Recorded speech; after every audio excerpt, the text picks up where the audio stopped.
Good morning.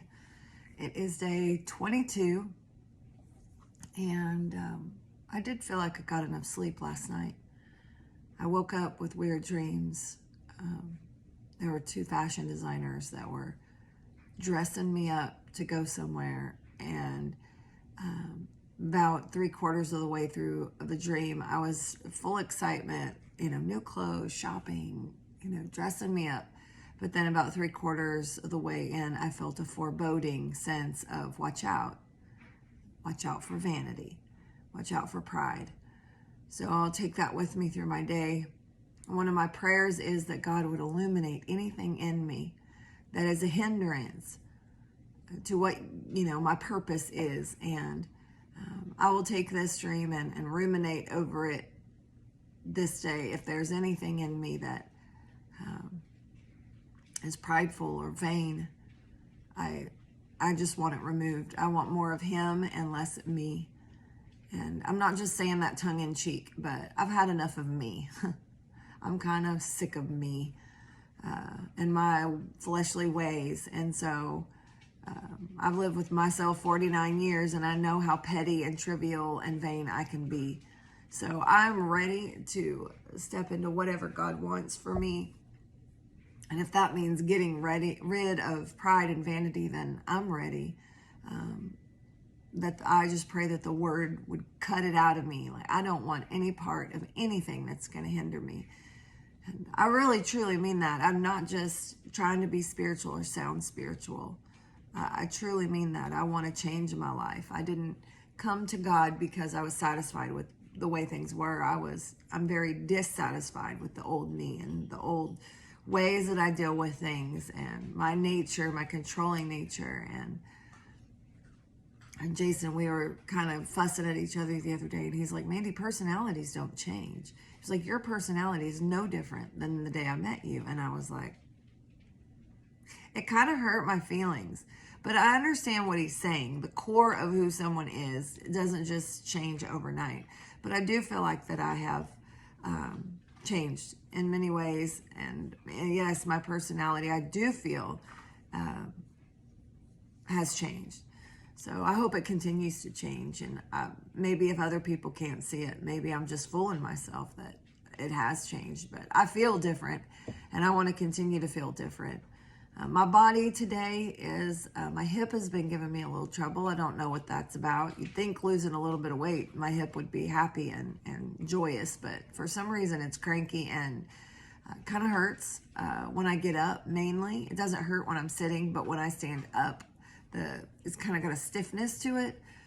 I don't know if I did something while I was gardening the other day. I lifted a lot of heavy soil bags and stuff, and I don't know if that maybe strained a muscle around my hip or who knows? It's just not used to being lighter. I don't know what the story is with my hip, but it's kind of giving me fits. Physically, I go through waves of weakness and strength.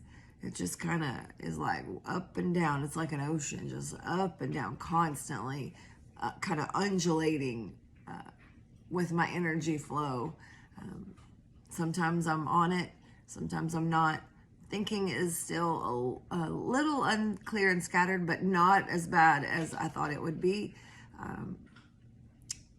Hard to remain focused for long periods of time, but that's me anyway. Like, that's me with food in my mouth. So we had a prayer meeting last night, an hour-long prayer meeting, and I don't know why, but it always kind of, I guess frustrates me is the right word. It frustrates me that when people start to feel that resistance, they don't have like the grit and determination to fight against it. When you get weary, an hour of prayer is challenging for most people, even people who devote themselves to prayer.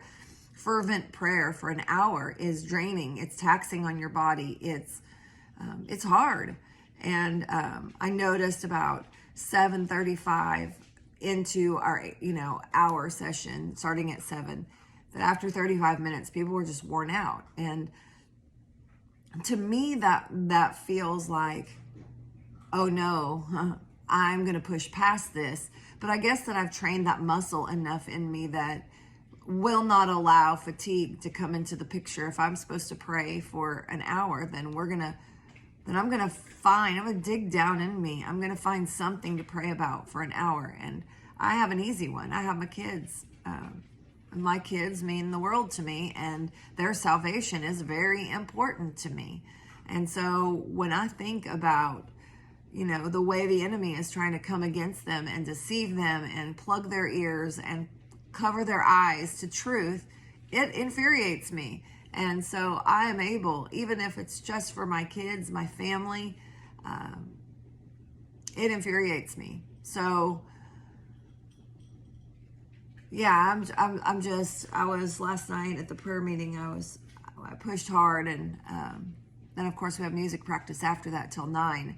So it was a late night last night, and I'm still feeling good. I don't know where I was going with the prayer story, but other than I just felt frustrated last night. And of course I had someone ask me at the last minute to stand in and read a prayer point.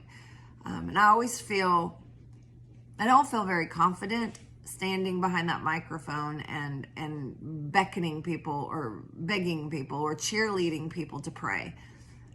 I hope I don't come off like, come on, just get with the program. I hope I don't come off nasty. I hope not. But I think a lot of people understand my personality, and maybe that translates. I don't know. I hear, and there's a gentleman that leads our prayer group, and he gets up there and he just sounds so sweet when he asks and requests people to pray and go deeper and push into God. And here I come. I feel like a tyrant, like, come on, church, push harder, push past the weariness. Here I come, just like the general. And so, of course, I always beat myself up after I speak in any way, or sing. Sometimes singing is a little bit different because I guess I rely more on God in that aspect. Maybe I should rely more on God all the time instead of this weak flesh. Maybe that's what the dream was talking about. But anyway, things are going good. Got a little trouble on my hip side and my left side. I feel like there's something going on, and I don't know if it's muscular. The thought has crossed my mind a couple times to call my doctor and see about getting a blood, just a simple blood test, some blood draws, see what it looks like, see if anything's elevated or anything weird I should be worried about. But I do trust God that He'll carry me through this. Other than that, everything's going great. School is chaotic because of the science fair. Home is chaotic because I'm never here. Wanting to go somewhere for our anniversary, which is Thursday. I think we have a place picked out. We're going to go drive over to Avery Island, which is the place where they make Tabasco sauce. I've never toured that facility, and it's supposed to be really beautiful over there. There's a garden with cool old, southern trees, and a garden that's pretty cool. So that's probably what we'll do, just make a day trip. I was hoping to take a plane ride and on our first anniversary, but it doesn't look like that's going to happen. And to be honest, it would be hard watching him eat all the cool things on vacation. So maybe I'll just wait for another time. So that is day 22, pushing forward, pushing ahead, hopeful. And today's Tuesday, and so that means that I don't really have anything after school except for I'm going to try to teach a Bible study today to Billy and Emily.